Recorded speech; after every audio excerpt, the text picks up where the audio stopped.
अज्ञानतिमिरान्धस्य ज्ञानञ्जनशलाकया चक्षुरुन्मीलितं येन तस्मै श्रीगुरुवे नमः। Shri Chaitanya Charitamrita Adi Lila chapter 5 glories of lord Nityananda Balaram, प्रयास संख्या 23। मथुरा द्वारकाय निज रूप प्रकाशिया, नाना रूपे विलसए चतुर्व्यूह हैया। भगवान कृष्ण अपने निजी रूप को मथुरा तथा द्वारका में प्रकाशित करते हैं। वे चतुर्व्यूह रूपों में अपना विस्तार करके नाना प्रकार से लीलाओं का आनंद लेते हैं, क्योंकि भगवान क्या है? लीला पुरुषोत्तम है। लीला करना ही उनका मुख्य कार्य है। इसलिए जीवात्मा का जो मुख्य स्वभाव है वो आनंद में रहना है ना, सच्चिदानंद। यहाँ पर आकर उसको संसार में लगता है कि उसका मुख्य कार्य संघर्ष करना है, तो इसलिए वो फ्रस्ट्रेटेड रहता है।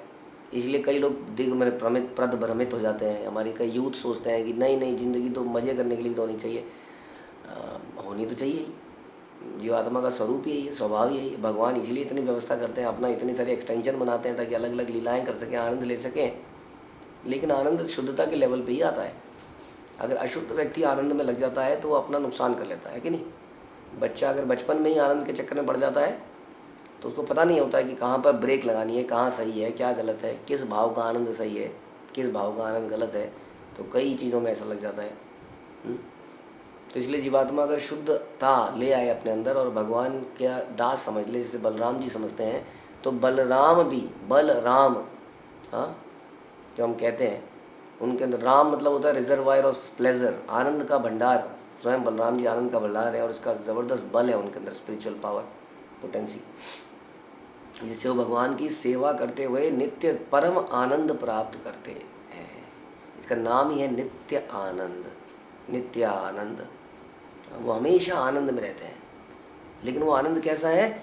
वो आनंद में रहता है सही गलत, रेस्ट्रिक्शंस क्या है वो, कि हम भगवान के नित्य दास हैं। इसमें जीवात्मा को परम आनंद मिलता है। इतना आनंद मिलता है कि भगवान इस आनंद को लेने के लिए गौरांग महाप्रभु बन के आ जाते हैं कि मेरी सेवा में, मेरे प्रेम में ऐसा कैसा आनंद है, क्योंकि मैं कैसे लूँ इसको, क्योंकि मेरे को ही तो भोग रहे हैं सब। तो अपने आनंद को, अपनी सेवा के आनंद को लेने के लिए बलराम जी बनते हैं, नित्यानंद बनते हैं, गौरांग बनते हैं। तो ये है नित्य आनंद। जीवात्मा ये नित्य आनंद ले सकती है, नो डाउट अबाउट इट। हम ये नहीं कह रहे हैं कि आपको आनंद नहीं लेना है, आपको सीरियस मुनि की तरह, मौनी की तरह बैठ जाना है, मुंह से कुछ बोलना नहीं है, अच्छा मत देखो, बुरा मत देखो तो अच्छा भी मत देखो, आँख ही बंद कर लो, मुंह ही बंद कर लो, कुछ बोलो ही मत, कहानी बंद कर लो। नहीं, हम कह रहे हैं अच्छा सुनो, अच्छा देखो, अच्छा बोलो। वो अच्छा गलत हमें समझ में आता है भगवान नित्यानंद के नज़रिए से, क्योंकि वो सर्वशक्तिशाली है। सर्वशक्तिशाली भी कैसे आनंद ले? हाँ, वो स्वयं भगवान होते भी भगवान नहीं है, इसलिए हमारे लिए बड़ा सही रिप्रेजेंटेशन है। हमको दिखाते हैं कि जीवात्मा, क्योंकि भगवान तो कोई बन ही नहीं सकता है, फिर आनंद कैसे ले? क्या आनंद केवल भगवान लेंगे? नहीं, जीवात्मा भी आनंद लेती है। हाँ, कैसे? भगवान की सेवा करके। तो इसलिए भगवान अपना विस्तार अलग अलग करते हैं ताकि वो लीला का आनंद ले पाए। वासुदेव संकर्षण प्रद्युम्ना निरुद्ध सर्व चतुर्व्यूह अंशी तुरई विशुद्ध। वासुदेव संकर्षण प्रद्युम्न अनिरुद्ध, ये चार मूल चतुर्व्यूह रूप हैं जिनसे अन्य सारे चतुर्व्यूह रूप प्रकट होते हैं। वे सभी शुद्ध रूप से दिव्य हैं। इसको, जिस चीज़ को पढ़ना इतना मुश्किल है, जिस चीज़ को समझना इतना मुश्किल है, वो चीज़ जब एग्जीक्यूट हो रही होगी तो कैसी होगी, है ना। चतुर्व्यूह बन रहे हैं, फिर चतुर्व्यूह बन रहे हैं, फिर पता नहीं कौन कौन से विष्णु बन रहे हैं। ये सारा किस लिए? ताकि अलग अलग प्रकार की लीलाएं, अलग अलग प्रकार के रस निकल सकें। हाँ, इसलिए भगवान को हम अक्सर रसराज कहते हैं। अलग अलग प्रकार के रस, एक ही रस में आनंद नहीं है कि नहीं। खट्टा, मीठा, तीखा, अलग अलग रसों का मिश्रण, मिक्स फ्रूट, या अलग अलग फ्रूट्स। कितने रस बनाए भगवान ने। फलों के अंदर भी कितनी वैरायटी है, ज़बरदस्त। हाँ, उसी प्रकार से भावनाओं में, रिलेशनशिप में अलग अलग प्रकार के रस हैं। उन रस को लेना है, लेकिन शुद्धता से लेना है। अंडरस्टैंडिंग की हमारी, हमें करना क्या है। यही तीन लोक के कृष्ण केवल लीलामया, निज गण लैया खेले अनंत समया। केवल इन्हीं तीन स्थानों में, यानी कि द्वारका, मथुरा और गोकुल, लीला में भगवान कृष्ण अपने निजी संगियों के साथ अनंत लीलाएं करते हैं। तो कृष्ण लोक इन लोगों को कहते हैं हम लोग। बाकी जगह क्या है? विष्णु लोक है। ये तीन क्या है? कृष्ण लोक, द्वारका, मथुरा और गोकुल। यहाँ पर भी लीलाओं में अंतर है, लेकिन कृष्ण भगवान अपने उस ओरिजिनल इटर्नल रूप में इन तीन जगहों में मुख्य रूप से लीला करते हैं।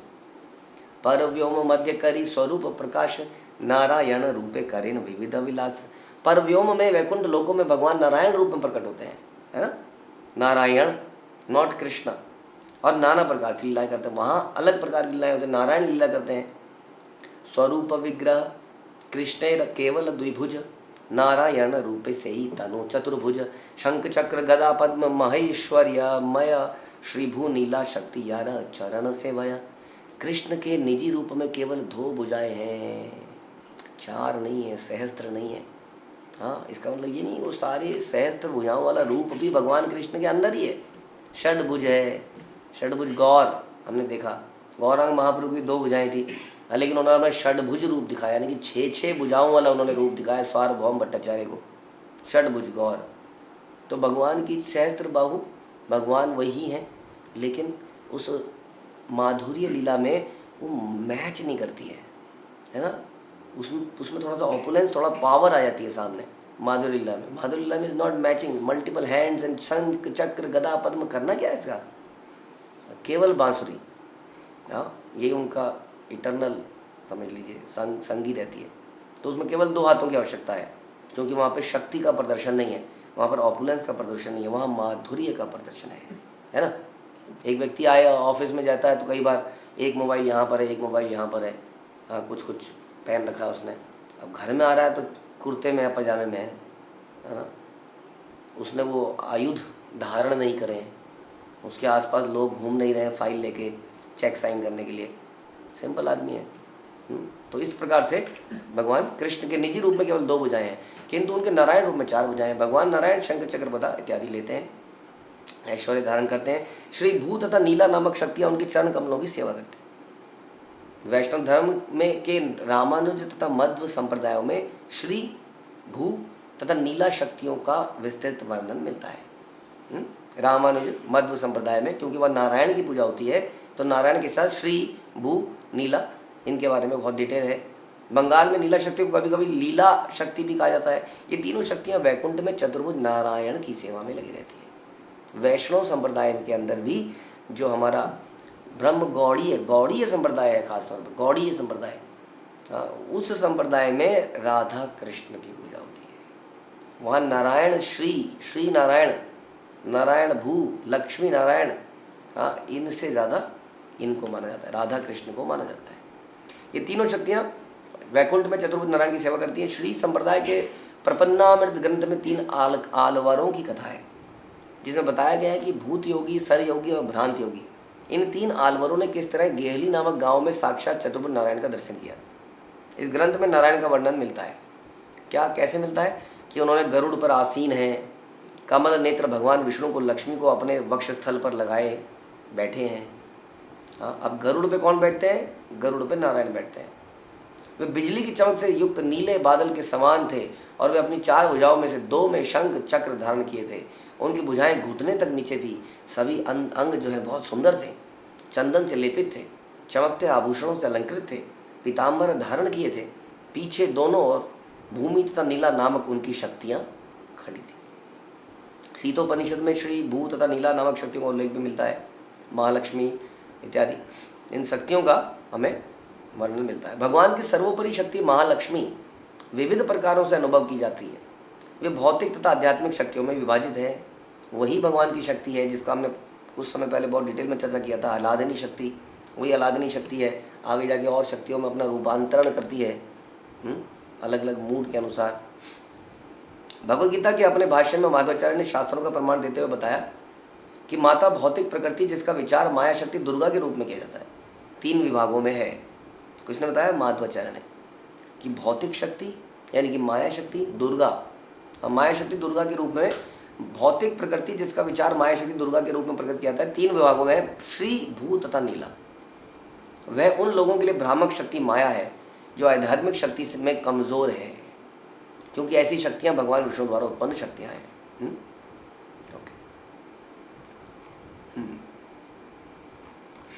यद्यपि केवल तार क्रीड़ा मात्र धर्म तथापि जीवेर कृपाए करे एक कर्म। यद्यपि उनकी लीलाएं उनके एकमात्र विशेष कार्य हैं, किंतु वे अपनी अहेतुक की कृपा से पतितात्माओं के लिए एक कार्य करते हैं। क्या करते हैं?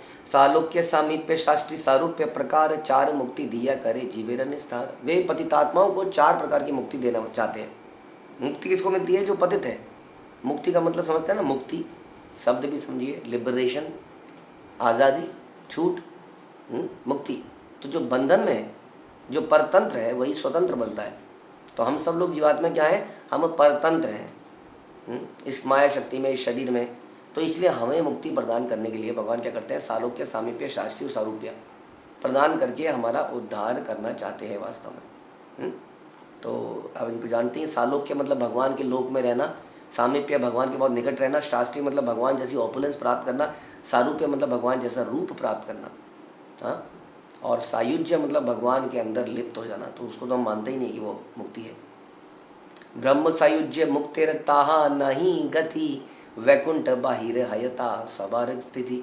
जिन्हें ब्रह्म सायुज्य मुक्ति प्राप्त होती है वैकुंठ लोक में प्रविष्ट ही नहीं होते हैं। वैकुंठ के बाहर वैकुंठ की जो तेज है, ज्योति है, वो है सायुज्य मुक्ति। उस मुक्ति यानी कि वो वैकुंठ के अंदर भी नहीं जाते हैं, बाहर ही रह जाते हैं। बाहर देख देख के खुश हैं, पसंद हैं। जैसे कि आध्यात्मिक जगत में, आध्यात्मिकता में हम आगे जाते हैं तो हम बाहर से ही खुश हैं, है ना। हम अंदर डूबना ही नहीं चाहते हैं। हल्का फुल्का आनंद आया, वो भी शुरू के दिनों में आता था, धीरे धीरे वो आनंद भी खत्म हो गया, क्योंकि बहुत सारे अपराध हो गए, पूजा मान प्रतिष्ठा पैदा हो गया, भक्ति उठान अर्थ आ गए। इसलिए जो शुरू में थोड़ा बहुत आनंद आया था वो भी चला गया, क्योंकि हम बाहर बाहर ही डोल रहे हैं। हाँ, हम हृदय की उन शुद्धताओं के लिए डीप प्रैक्टिस नहीं कर रहे हैं। इसलिए वो आनंद जिसकी हम बात करे जा रहे हैं बार बार, नित्य आनंद, परमानंद, वो आनंद हमें प्राप्त नहीं हो पा रहा है। वैकुंठ बाहिर एक ज्योतिर्मय मंडल कृष्णेर अंगेर प्रभा परम उज्ज्वल। वैकुंठ लोक के बाहर दीप्ति युक्त तेज का वायुमंडल है। हाँ, क्या है वैकुंठ के बाहर? एक प्रकाश है जो भगवान कृष्ण के शरीर की परम उज्ज्वल किरणों से बना है। लेकिन अक्सर हम ऑपुलेंसेस में ही खो जाते हैं। हम इस्कॉन में भी आते हैं कि जिसकी बहुत सबलाइन फिलॉसफी है, लेकिन मंदिरों में और ऑपुलेंस में और कपड़ों में और खाने पीने में वही समझ लेते हैं यही है ना, यही है सब कुछ। This is not what Nityanand Lord Balram जिसको जो इन्जॉयमेंट लेते हैं, वो ये इन्जॉयमेंट नहीं है। हमने पहले भी चर्चा किया था कि कृष्ण लीला में इतनी कुछ भगवान ने किया। Balram is equal to Krishna. कोई ऐसा राक्षस नहीं था जो भगवान बलराम नहीं मार सकते थे, लेकिन उन्होंने हमेशा क्या सोचा कि मेरा आनंद कृष्ण को लीला करते हुए देखने में है, पावर एग्जीक्यूट करते हुए देखने में है। इसलिए वो हमेशा सहायक बने रहे, सहायक। whereas he could have done everything by himself। Even Kurukshetra के युद्ध में भी भगवान नित्यानंद ने क्या कहा, बलराम जी ने क्या कहा कुरुक्षेत्र के युद्ध में, कि ना तो मैं इस तरफ हूँ ना मैं, जरूरत क्या है? जहाँ यत्र योगेश्वरा कृष्णा यत्र पार्थो धनुर्धरा, जहाँ पर ये दोनों है उन्होंने मेरी क्या जरूरत है? जबकि he is God himself, he was just an observant. उस दौरान जब कुरुक्षेत्र का युद्ध चल रहा था तो बलराम जी ने क्या किया? पूरे भारत का भ्रमण किया, पूरे भारत का, सारे तीर्थों में गए और उसी में रोम हर्ष सेन, हाँ, को सबक सिखाया।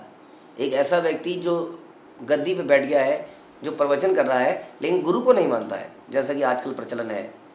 कथा बहुत कर रहे हैं भागवतम की, लेकिन वो गुरु परंपरा ही नहीं है कोई, उनका कोई गुरु नहीं है। उनके पास घुंघराले बाल है, बहुत सुंदर उनकी छवि है, हाँ, वो खुद ही भगवान बन चुके हैं। ऐसे ही रोम हर्ष सेन जब कथा बोल रहे थे तो बलराम जी वहाँ पर आ गए और खड़े ही नहीं हुए हो। हाँ, अब कैसी कृष्ण की कथा, क्या ऐसी कथा जो कि शरणागति ना सिखाए, तो क्या फ़ायदा उस कथा का? हाँ, भगवान बलराम ही हमें सबसे बड़ी शरणागति सिखाते हैं कि जीवात्मा को आनंद कैसे मिलेगा?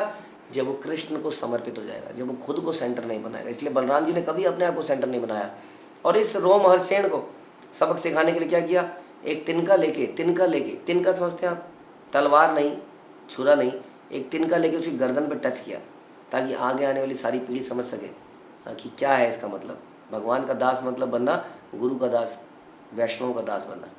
तो गला कट गया उसका 1 सेकंड के अंदर, और सारी त्राही त्राही हो गई। अरे इसको तो हमने लंबी उम्र का वरदान दिया था, हाँ, तो आपने तो मार दिया इसको। हाँ, ब्राह्मणों का वचन दूर खराब हो गया। इससे कथा सुननी थी, सारी कथा इसने बोलनी थी, अब क्या करें? ये हुआ था। तब जाके उनके पुत्र जो है, हम सुनते हैं सूता गोस्वामी, बाद में उनको स्थापित किया जाता है और उनसे कथा करी जाती है। भगवान बलराम जी कहते हैं मैं इसको आशीर्वाद देता हूँ। बलराम जी कहते हैं आप कहो तो गर्दन जोड़ दूँ, आप भगवान हैं, आपने मारा और हमने आपसे आपके एक्शन को रिवर्स करा दिया, तो कैसे भक्त हैं हम? आप स्वराट हैं, आप स्वतंत्र हैं, आप जो करते हैं वो सही है, इसलिए हमारे कहने पर इसको फिर से प्राणदान मत दीजिए, आपने मारा तो उचित ही मारा होगा। ये है शरणागति। क्वेश्चन नहीं है यहाँ पर कि भगवान ऐसा क्यों किया, why did you break my heart. अरे आपके हाथ में कूड़ा था, उसको तोड़ते तो कूड़ा अंदर से बाहर निकलता है, इसलिए तोड़ा गया आपके हाथ को। आप भौतिक आसक्ति में जम गए थे, इसलिए भगवान कई बार आसक्ति को तोड़ने के लिए हमें क्या करते हैं, सड़क पर ले आते हैं। तो ऐसा होना चाहिए हमारा शरणागति, जो कि भगवान बलराम जी खाते हैं। सिद्ध लोक नाम तार प्रकृति रपार, चित स्वरूप ताहा नहीं छिछत्ती विकार। यह भाग सिद्ध लोक कहलाता है और भौतिक प्रकृति से परे है, वो प्रकाशमान जगह। यह आध्यात्मिक है, किंतु इसमें आध्यात्मिक विविधता नहीं है। फिर से अगर हम बलराम जी की बात कर रहे हैं, Balram ji is all about विविधता। आध्यात्मिक जगत में जितनी भी विविधता है वो बलराम जी पैदा करते हैं, इसलिए हर चीज़ बलराम है वहाँ पर। इसलिए कई बार हम कहते हैं कि मंदिर के फर्श पे आप लोग मृदंग को रख सकते हैं, अपने क्या ना घरों में फर्श पे नहीं रख सकते, क्योंकि मंदिर का फर्श भी क्या है, लॉर्ड बलराम है। सोचिए कि बलराम जी क्या क्या नहीं बनते हैं भगवान की प्रसन्नता के लिए, विविधता पैदा करते हैं, वैरायटी पैदा करते हैं। वह ऐसा नहीं है कि रोज जा रहे हैं जी, वो हमारे घरों में ऑल्टर हैं, उन ऑल्टरों में धूल जम गई है, हमारे शरीर के कपड़े बदल रहे हैं, नए नए कपड़े आ रहे हैं, वैरायटी है। लेकिन भगवान के मंदिर में कोई वैरायटी नहीं है, कोई नयापन नहीं है। हमारी कुकिंग में कोई नयापन नहीं है कृष्ण के लिए, बलराम के लिए।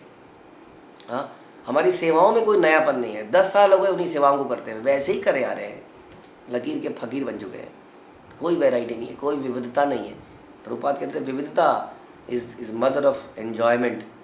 हाँ, कृष्ण को एन्जॉयमेंट दिलाना हमारा काम है, इसलिए उसमें विविधताएं होनी चाहिए, निरंतर चिंतन होना चाहिए कि कैसे भगवान बलराम कितनी विविधता पैदा करते हैं। स्पिरिचुअल वर्ल्ड के अंदर विविधता ही विविधता है ना। यहाँ हमारे यहाँ पर कोई बदलना नहीं चाहता, हम लेजी हैं। सूर्यमंडल ये न बाहिर निर्विशेष, भीतर भीतर सूर्य रथ आदि सविशेष। यह सूर्य के चारों ओर पाए जाने वाले समरूप तेज के समान है, किंतु सूर्य के भीतर रथ, घोड़े तथा सूर्यदेव के अन्य ऐश्वर्य रहते हैं। तो बता रहे हैं कि जैसे सूर्य मंडल हम देखते हैं कितना चमक दिखता है सूर्य के बाहर, अंदर तो हम देख ही नहीं पाते हैं, उसी तरह से उस आध्यात्मिक जगत के अंदर हम नहीं देख पाते हैं, क्योंकि उसके बाहर ज़बरदस्त करोड़ों करोड़ों सूर्य जितना तेज उसके अंदर है। लेकिन उसके अंदर क्या है, उसके बाहर है, लेकिन उसके अंदर क्या है, ज़बरदस्त वैरायटी है, विविधता है, अलग अलग वैकुंठास हैं, गोलोक है। कामात द्वेषात भयात स्नेहात यथा भक्तया ईश्वरे मनः, आवेश तत् अघम हित्वा बहव तत् गतिम गता।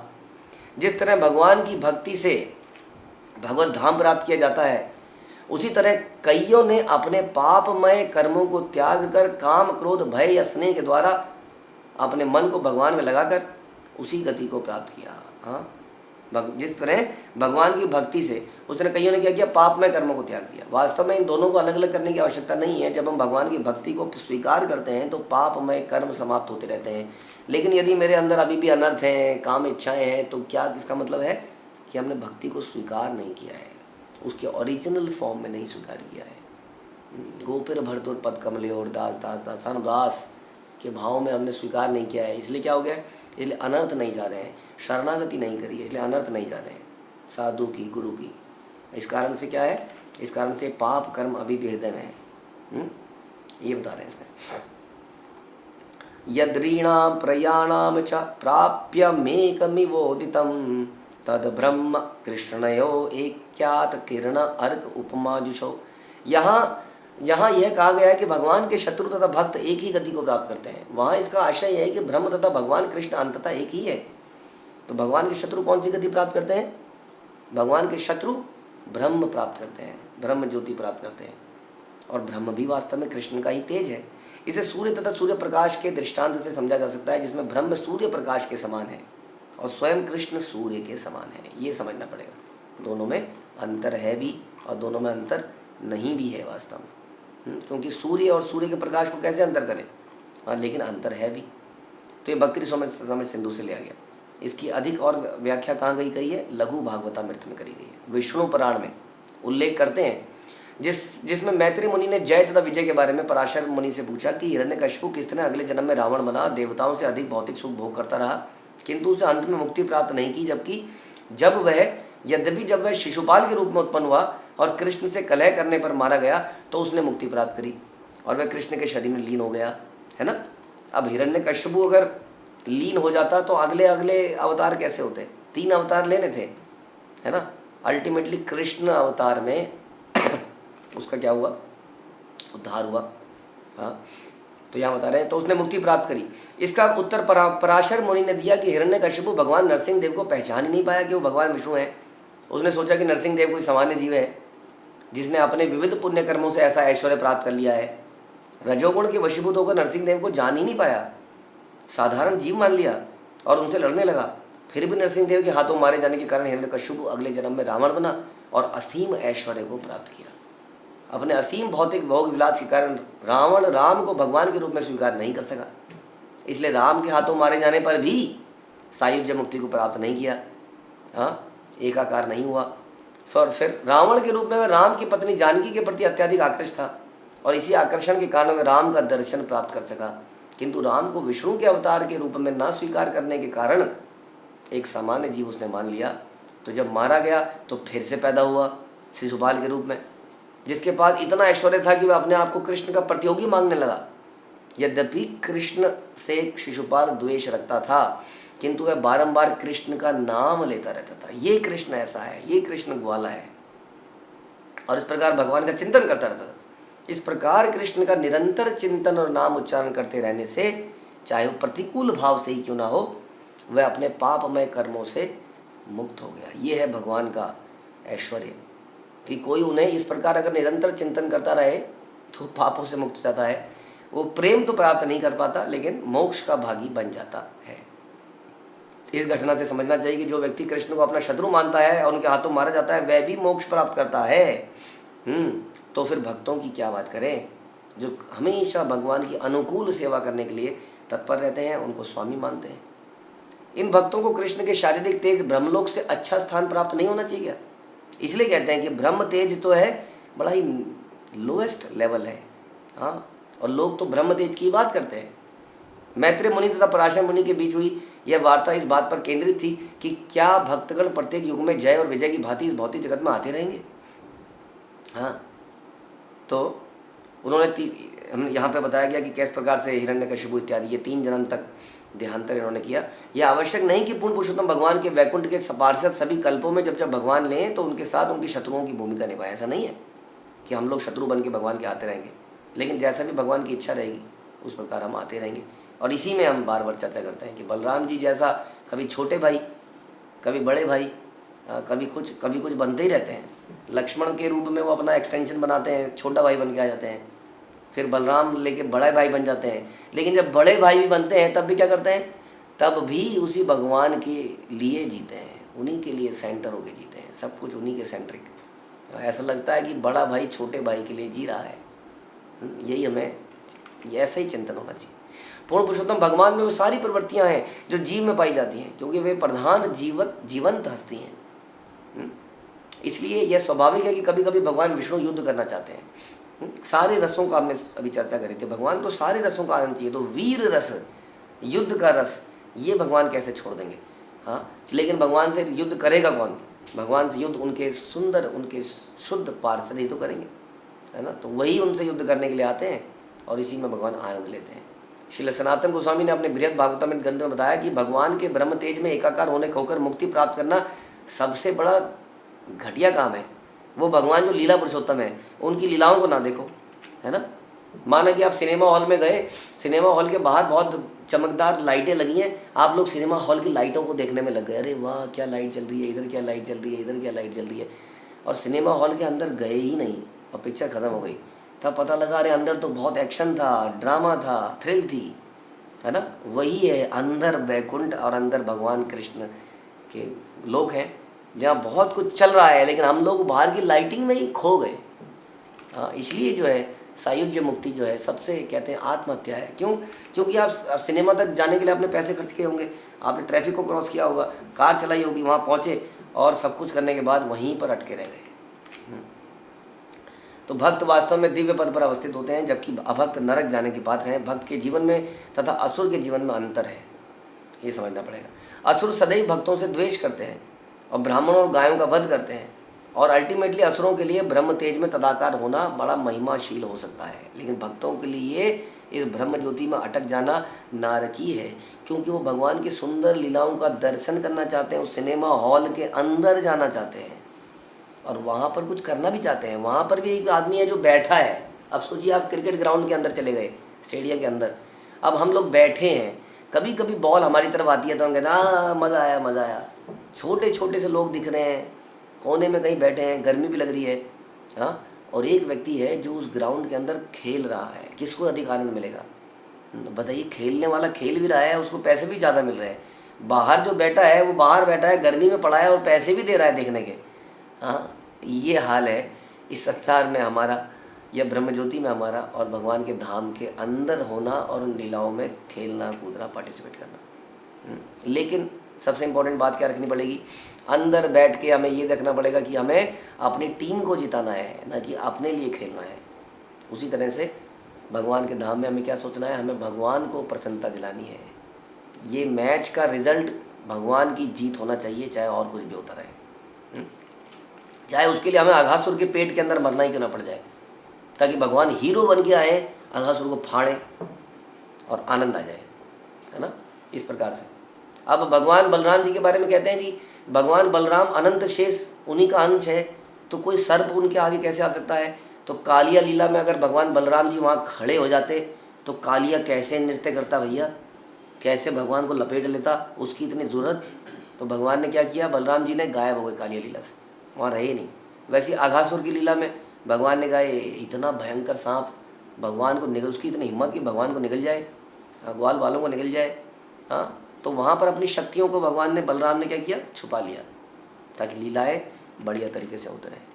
लेकिन जब गधा सामने आ गया, गधा जब गधे सामने आ जाते हैं तो बलराम जी क्या करते हैं? नित्यानंद गुरु बन के आते हैं, उन गधों की खूब पिटाई करते हैं, गुरु बन के उनको लाइन पे लेके आते हैं। इसलिए धेनु का सुर का वध करने आ गए, गधों के लिए मैं हूँ। बाकी बड़े बड़े काम आप कीजिए, एक गधों को ठिकाने में लगाता हूँ। तैचे पर व्योमे नाना चिच्छक्ति विलास निर्विशेष ज्योतिर्ब्रह्म बाहिरे प्रकाश। इस तरह परव्योम में आध्यात्मिक शक्ति के अंतर्गत अनेक प्रकार की लीलाएं होती हैं। वैकुंठ लोकों के बाहर प्रकाश का निर्विशेष प्रतिबिंब प्रकट होता है। लाइटिंग है, बाहर लाइटिंग है, स्टेडियम के बाहर भी देखते हैं आप, स्टेडियम के बाहर क्या लाइट चमक रही है, लेकिन अंदर जाएंगे तो अलग आनंद है। निर्विशेष ब्रह्म से ही केवल ज्योतिर्मय सायुज्येरा अधिकारी तहाँ पाया लाया। उस निर्विशेष ब्रह्म तेज में केवल भगवान की तेजोमय किरणें हैं।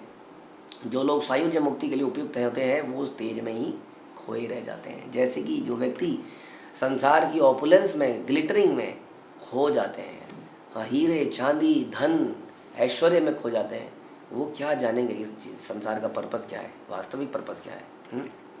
सिद्ध लोकस्तु तमसा पारे यत्र वसंति ही सिद्धा ब्रह्म सुखे मग्ना दैत्याश्च हरिणा हता। तमो क्षेत्र यानी कि भौतिक ब्रह्मांड के परे सिद्ध लोक का क्षेत्र स्थित है। वहाँ पर सिद्धगण ब्रह्मानंद में मग्न होकर निवास करते हैं।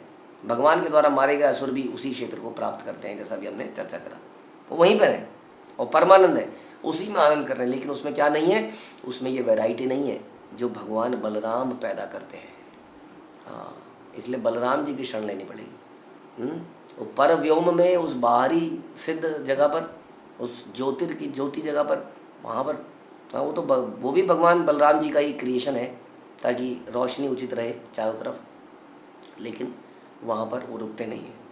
सही परव्योम में नारायण चारीष्पाशे द्वारका चतुर्व्यूहेर द्वितीय प्रकाश। उस परव्योम में नारायण के चारों ओर द्वारका के चतुर्व्यूह के द्वितीय विस्तार रहते हैं। द्वितीय विस्तार तो दो विस्तार हैं।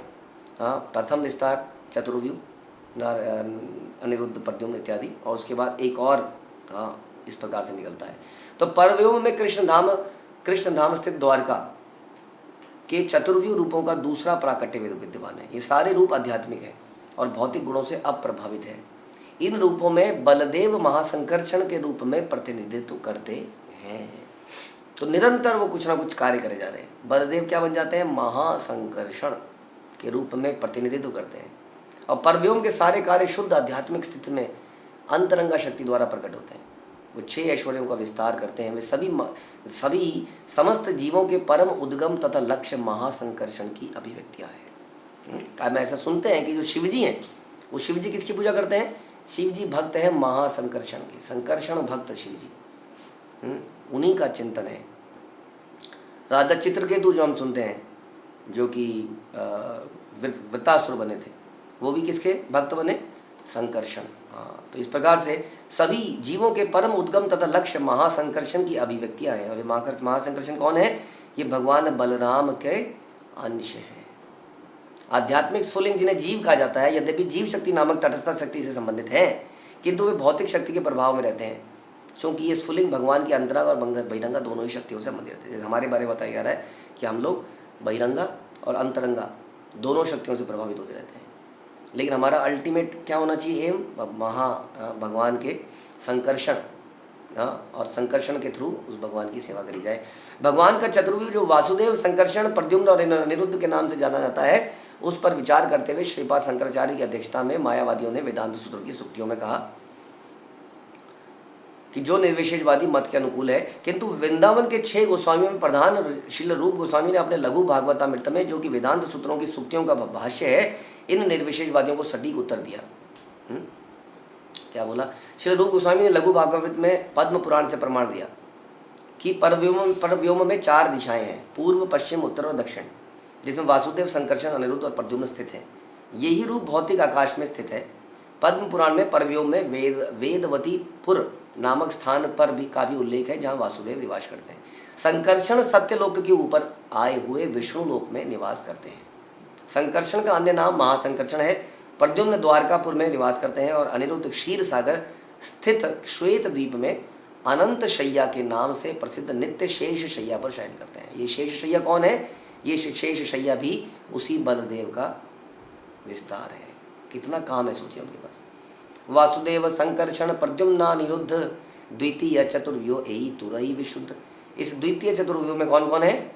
वासुदेव, संकर्षण, प्रद्युम्न, अनिरुद्ध आते हैं। वे नितांत दिव्य हैं। ये नितांत दिव्य हैं।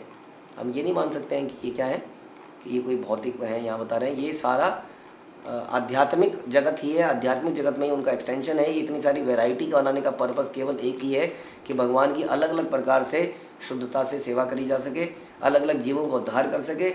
हाँ, कभी भगवान नित्यानंद, कभी भगवान बलराम गुरु बन के संसार में आते हैं ताकि जीवात्माओं को वहाँ लाया जा सके, जीवात्माओं को ट्रेन किया जा सके ताकि वो कृष्ण की शुद्ध सेवा कर सकें। इसके लिए वो अपना एग्जाम्पल स्थापित करते हैं नित्यानंद प्रभु के रूप में।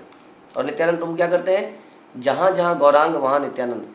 जब गौरांग नृत्य करते करते गिरने लगते हैं तो नित्यानंद उनको धारण कर लेते हैं, उनको पकड़ लेते हैं। नित्यानंद प्रभु तब तक अपनी लीला का प्रदर्शन नहीं करते जब तक गौरांग प्रभु का प्रदर्शन नहीं करते। इसलिए जब गौरांग गुरु बड़े होते हैं, दीक्षा प्राप्त करते हैं, तब तक नित्यानंद सुप्त अवस्था में रहते हैं, एकदम सुप्त अवस्था में। हाँ, जैसा हमने बताया कि only limelight should be on Krishna. तो जैसे ही गौरांग महाप्रभु अपना गया में अपना दीक्षा लेते हैं और संकीर्तन आंदोलन को स्थापित करते हैं, शुरू करते हैं, वैसे ही नित्यानंद प्रभु नवद्वीप में आ जाते हैं, है ना। और जब वो नवद्वीप में आते हैं तो क्या देखते हैं? भगवान गौरांग महाप्रभु क्या बोलते हैं? मैंने कल स्वप्न में देखा एक श्वेत सा व्यक्ति एक दिव्य रथ पर सवार था और वो पूछ रहा था, वो मेरा पता पूछ रहा था जगह जगह, कहाँ है? हाँ, वो गौर कहाँ है? जाओ जरूर, कोई दिव्य व्यक्ति संसार में आया है, इस जगत में आया है, वो स्वयं बलराम ही है। और उस बलराम को ढूंढने के लिए सारे नवद्वीप के भगवान के विशेष लोग जाते हैं, लेकिन वो ढूंढ नहीं पाते। कौन ढूंढ सकता है बलराम को?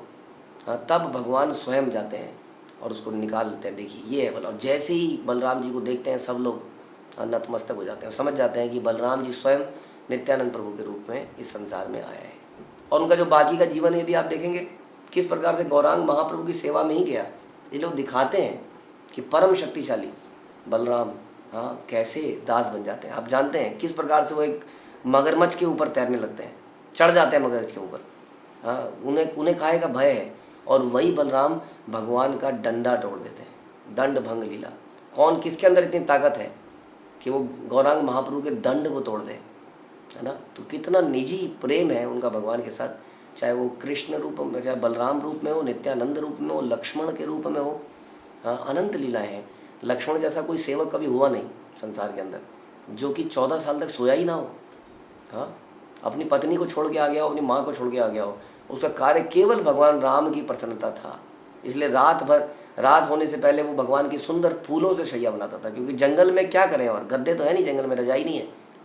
हाँ, वहाँ तो तिनके हैं, तिनके चुभते हैं, इसलिए वो फूल इत्यादियों को एकत्र करके फूलों का बेड बनाते थे, और वहाँ पर सांप बिच्छू और कोई जानवर ना आ जाए, इसलिए रात भर वहाँ पर पहरा देते थे। इस प्रकार उन्होंने 14 साल तक ना सोकर सेवा करी, और उसके बाद अपने समय आने पर अपनी जान पर खेल गए। तो चाहे वो लक्ष्मण के रूप में आए, चाहे वो बलराम के रूप में आए, वो किसी भी रूप में आए, उनके जीवन का मुख्य उद्देश्य भगवान की सेवा रहता है, और वो गुरु बनकर हमारे जीवन में आते हैं और हमें भी यही सिखाते हैं कि हमें क्या करना चाहिए, हमें भगवान का नित्य दास बनना चाहिए। इसमें क्या मिलेगा, इसमें मिलेगा परम आनंद नित्यानंद। ऐसे नित्यानंद बलराम की जय, बलराम जयंती की जय। हरे कृष्ण। श्रील प्रभुपाद की जय, श्री चैतन्य चरितमृत की जय, श्री कृष्णदास कविराज की